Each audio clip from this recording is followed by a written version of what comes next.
스토리텔러 김 작가의 텔러 여러분 안녕하십니까? 재미있는 이야기 속에서 의미를 찾아 우리가 함께 소통하며 성장하는 채널 스토리텔러 김 작가입니다.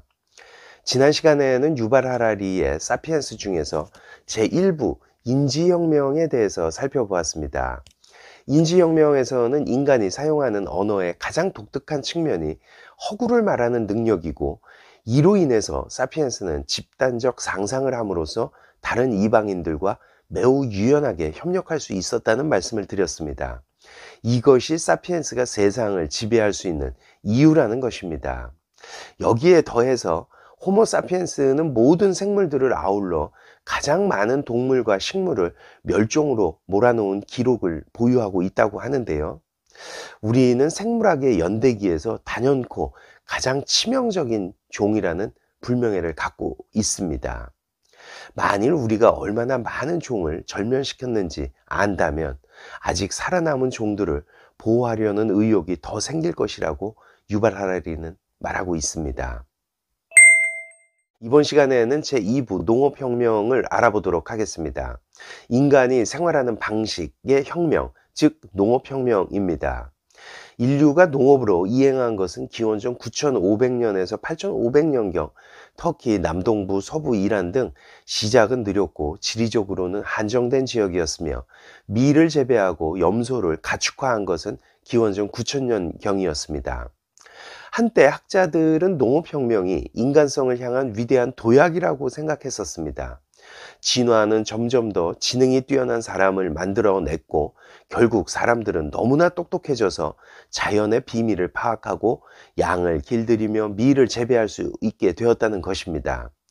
그래서 스파르타처럼 가혹했던 수렵 채집인들의 삶을 기꺼이 포기하고 농부의 즐겁고 만족스러운 삶을 즐기기 위해 정착했다는 것이죠. 그러나 이 이야기는 환상이라고 책의 저자 유발 하라리 교수는 말합니다. 시간이 흘러 많은 사람들이 총명해졌다는 증거는 없습니다. 또한 수렵 채집인들은 농업혁명 훨씬 이전부터 자연의 비밀을 잘 알고 있었다는 것입니다. 사냥하는 동물이나 채집하는 식물을 잘 알고 있어야 생존할 수 있었기 때문입니다. 농업혁명은 안락한 새 시대를 열지 못했다. 그러기는커녕 농부들은 대체로 수렵 채집인들보다 더욱 힘들고 불만스럽게 살았다. 수렵 채집인들은 그들보다 더 활기차고 다양한 방식으로 시간을 보냈고 기아와 질병의 위험이 적었다. 그러면 왜 우리 인류는 수렵 채집 생활보다 더 행복하지도 않은 정착생활, 농업생활을 하게 되었을까 하는 의문이 남습니다. 참 재미있는 대목인데요. 유발 하라리 교수의 논리에 여러분도 공감을 하시는지 한번 잘 들어보시기 바랍니다. 식물이 호모 사피엔스를 길들였지 호모 사피엔스가 이들을 길들인 게 아니라는 것입니다. 무슨 얘기냐면 생존과 번식의 진화의 기본적인 기준에 따르면 밀은 지구 역사상 가장 성공한 식물이라는 것입니다. 북미의 대초원 같은 곳에는 1만 년 전 밀이 한 포기도 없었지만 지금은 수백 킬로를 걷고 또 걸어도 밀 위에는 다른 식물을 찾아볼 수가 없을 정도니까요. 밀은 호모 사피엔스를 자신의 이익에 맞게 조작함으로써 그렇게 해낼 수 있었다는 것입니다. 밀을 키우는 일은 쉽지 않다. 많은 노동력을 요구하기 때문이다. 밀은 바위와 자갈을 좋아하지 않기 때문에 사피엔스는 밭을 고르느라 등골이 휘었다. 밀은 다른 식물과 공간, 물, 영양분을 나누는 것을 좋아하지 않기 때문에 인간은 타는 듯한 태양 아래 온종일 잡초를 뽑는 노동을 했다.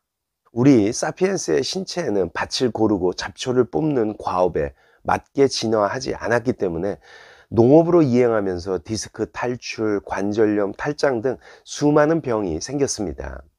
새로운 농업 노동은 너무나 많은 시간을 필요로 했기 때문에 결국 사람들은 밀밭 옆에 영구히 정착을 하게 되었지요.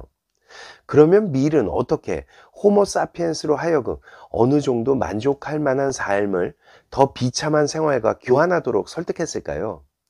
무엇을 보상으로 제시했기 때문에 호모사피엔스는 채집 활동을 포기하고 힘든 농업 생활을 선택했는지가 의문입니다. 사람들은 왜 이렇게 치명적인 계산 오류를 범했을까? 역사를 통틀어 사람들이 오류를 범하는 이유와 동일한 이유에서였다. 사람들은 자신의 결정에 가져올 결과를 전체적으로 파악하는 능력을 갖고 있지 않았다. 당초 호모사피엔스는 이 일을 열심히 하면 삶이 더 나아지겠지. 계획은 그랬습니다. 그러나 그 계획은 결과적으로 농부들의 어깨에 더 무거운 짐으로 얹혔습니다. 그렇다면 왜 계획이 빗나갔을 때 농경을 포기하지 않았을까? 작은 변화가 축적되어 사회를 바꾸는데 여러 해가 걸리고 그때쯤이면 자신들이 과거에 다른 방식으로 살았다는 것을 아무도 기억하지 못하기 때문이다. 인구 증가 때문에 돌아갈 다리가 불타버렸다는 것도 한 이유였다. 좀 더 쉬운 삶을 추구한 결과 어렵게 되어버린 셈이었고, 이러한 상황은 오늘날에도 똑같이 벌어지고 있습니다. 대학을 졸업한 젊은이 중 상당수는 돈을 많이 벌어서 35세에 은퇴해서 진짜 자신이 원하는 것을 하겠다라고 다짐을 하면서 큰 회사에 들어가 힘들게 열심히 일을 합니다. 하지만 막상 그 나이가 되면 거액의 주택 융자, 학교에 다니는 자녀, 비싼 자동차와 멋진 해외여행 등을 포기할 수 없게 되는 것입니다. 이들이 뿌리 채소나 캐는 삶으로 돌아갈 수 있을까요? 아니죠. 이들은 더욱더 노력을 배가해서 노예 같은 노동을 계속 할 수밖에 없는 것입니다. 농사 스트레스는 막대한 영향을 미쳤다. 그것은 대규모 정치사회 체제의 토대였다. 슬프게도 부지런한 농부들은 그렇게 열심히 힘들여 일했음에도 불구하고 대부분 그토록 원하던 경제적으로 안정된 미래를 얻지 못했다. 모든 곳에서 지배자와 엘리트가 출현했다. 이들은 농부가 생산한 잉여 식량으로 먹고 살면서 농부에게는 겨우 연명할 것밖에 남겨주지 않았다. 이렇게 빼앗은 잉여 식량은 정치, 전쟁, 예술, 철학의 원동력이 되었다. 역사책에 기록된 것은 이들 엘리트의 이야기다. 역사란 다른 모든 사람이 땅을 갈고 물을 운반하는 동안 극소수의 사람이 해온 무엇이다.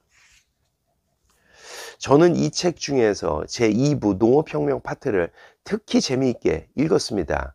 참 동감하는 말입니다.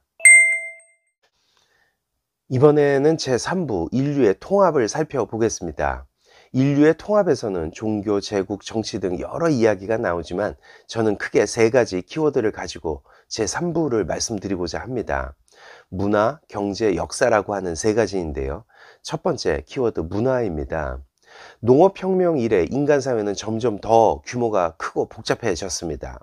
그래서 수백만 명이 효과적으로 협력할 수 있게 해주는 인공적 본능을 창조했는데, 이런 인공적 본능이 바로 문화입니다. 우리 인간의 문화는 끊임없이 변화합니다. 이 변화는 완전히 무작위적일까, 아니면 뭔가 전체적인 패턴이 있을까요? 대답은 있다입니다. 수천, 수만 년에 걸쳐 작고 단순한 문화들이 점차 뭉쳐서 더 크고 복잡한 문명으로 변했습니다. 그래서 세계의 메가 문화의 개수는 적어지고 동시에 각각은 점점 더 크고 복잡해졌다는 것입니다. 물론 이것은 매우 단순한 일반화로 거시적 수준에서의 이야기고, 미시적 수준에서 보면 서로 합쳐져서 하나의 메가 문화를 이루는 집단들이 있듯이 조각조각 분열되는 메가 문화도 존재할 것입니다. 두 번째는 경제입니다. 세계 전체의 화폐 총량은 약 60조 달러라고 하는데요. 그러나 주화와 지폐의 총액은 6조 달러 미만이라고 합니다. 돈의 90% 이상, 우리 계좌에 나타나는 50조 달러 이상의 액수는 컴퓨터 서버에만 존재한다는 것입니다. 이에 따라 대부분의 상거래는 컴퓨터 파일에 들어있는 전자 데이터로 다른 데이터로 옮기는 방식으로 이루어지지 실제로 돈을 주고받지는 않습니다. 돈은 물질적 실체가 아니라 심리적 구조물이다. 그것은 물질을 마음으로 전환함으로써 작동한다. 하지만 왜 그것이 성공했을까? 비옥한 논을 쓸모없는 별보동 껍데기 한 줌과 기꺼이 바꿀 사람이 대체 어디 있을까? 혹은 왜 우리는 겨우 색칠한 종이 몇 장을 받자고 기꺼이 햄버거를 뒤집고 보험을 팔고 못된 아이 3명을 봐주는가? 사람들이 기꺼이 그런 일을 하려 드는 것은 자신들의 집단적 상상의 산물을 믿기 때문이다. 신뢰는 온갖 유형의 돈을 주조하는 데 쓰이는 원자재다. 화폐란 상호 신뢰 시스템의 일종이지만 그저 그런 상호 신뢰 시스템이 아니라 인간이 고안해낸 것 중 가장 보편적이고 효율적인 상호 신뢰 시스템이다. 세 번째 키워드인 역사입니다. 우리는 약자가 이기는 것을 보고 싶어 합니다. 하지만 역사의 정의란 없습니다. 그러면 왜 역사를 연구하는가? 물리학이나 경제학과 달리 역사는 정확한 예측을 하는 수단이 아니다. 역사를 연구하는 것은 미래를 알기 위해서가 아니라 우리의 지평을 넓히기 위해서다. 우리의 현재 상황이 자연스러운 것도 필연적인 것도 아니라는 사실을 이해하기 위해서다. 그 결과 우리 앞에는 우리가 상상하는 것보다 더 많은 가능성이 있다는 것을 이해하기 위해서다. 역사가 인류에게 이익이 되는 방향으로 작동한다는 근거는 없습니다. 왜냐하면 우리에게는 그런 이익을 측정할 객관적 척도가 없기 때문입니다. 문화에 따라 무엇이 선인지에 대한 정의가 달라지는데 어느 쪽이 옳은지를 판단할 객관적인 척도가 우리에게는 없습니다. 물론 늘 승자는 자기네 정의가 옳다고 주장을 하죠. 하지만 우리가 승자의 말을 믿어야 할 이유는 없습니다. 저는 이러한 얘기들이 참 재미있습니다. 여러분들은 어떠신지요? 다음 시간에는 마지막 제4부 과학혁명에 대해서 알아보고 전반적인 이 책의 마무리를 하는 시간을 갖도록 하겠습니다. 지금까지 재미있는 이야기 속에서 의미를 찾아 우리가 함께 소통하며 성장하는 스토리텔러 김 작가였습니다.